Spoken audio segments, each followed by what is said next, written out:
Hi, my name is Mark McPherson. I'm a water rights and environmental lawyer in Dallas, Texas. I've been seeing lots of opinions about Proposition 6. It's a proposed amendment to the Texas Constitution that was passed in this last legislative session.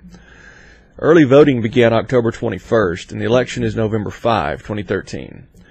Prop 6 proposes to take $2 billion from the state's Economic Stabilization Fund, which is also known as the Rainy Day Fund, in order to create two new funds that would be managed by the Texas Water Development Board in order to provide low-cost, flexible financing options for water projects that are in the state water plan. And the purpose is to enable local communities to begin needed water projects. Now, these water projects are projected to include conservation and reuse, desalting groundwater and seawater, and yeah, you heard that right, desalting groundwater. That's a new, hopefully big thing coming. Building new pipelines, developing reservoirs and well fields, and if I have anything to say about it, maybe we can get some groundwater aquifer storage and recovery in there too. There's been pressure to fund water infrastructure for many years. It really started back in 1997. I want to give you a little bit of that backstory. In 1997, the legislature passed a law that requires the state to produce a state water plan every 5 years. Of all the states in the country, Texas knows more about its water and more about its water demands than any other state. Now, the first of our plans came out in 2002. And since then, we've completed plans for 2007 and 2012. The plans are incredibly comprehensive. Each one has a 50-year planning period because it can take that long to get a major project permitted, funded, and built. The state water plan also includes estimates of how much the Texas economy would suffer if we failed to meet future water demands. And that's really the central purpose of state water planning. It's to protect our economy. So here I want to show you 4 relevant charts and graphs that I've pulled from the 2012 state water plan that show and demonstrate Texas water supply challenge. This figure shows the existing water supplies in Texas projected for the next 50 years. The numbers on the left side of this graph refer to the unit of measurement we use in state water planning, which is an acre-foot. 1 acre-foot of water equals about 325,851 gallons of water. As you can see, Texas is consistently going to lose existing water supply capacity. Now, this is in part due to our reservoirs filling up with sediment over time. This graph shows our population in 2010 and then the projected increase over the next 50 years.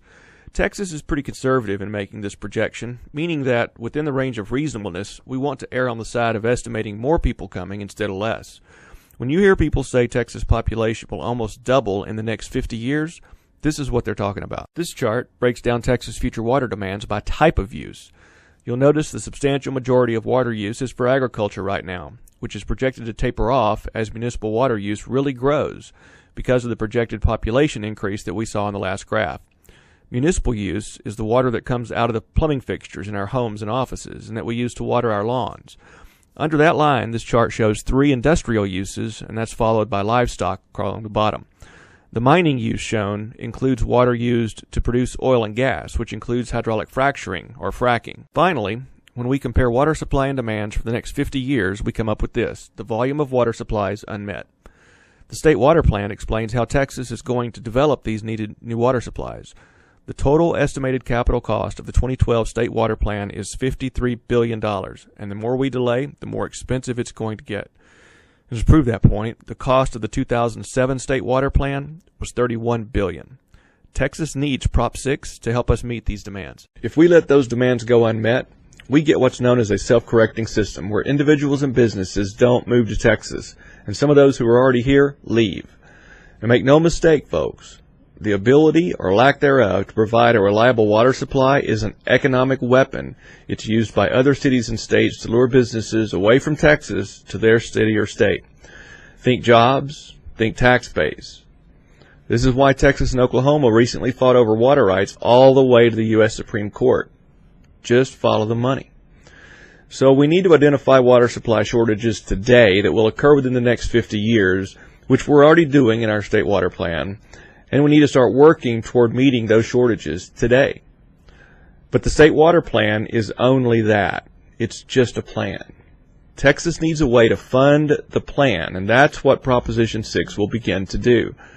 I can't think of any governmental use of funds more appropriate than meeting our state's future demands for water, Because the last time I checked, 1 out of every 1 humans needed water, not to mention all of our pets and animals, businesses, what it means to crops and livestock and so forth.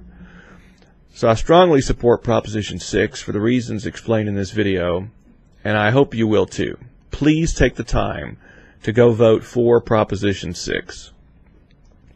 I'm Mark McPherson. Please check out my other videos on my YouTube channel, EnviroOpinions.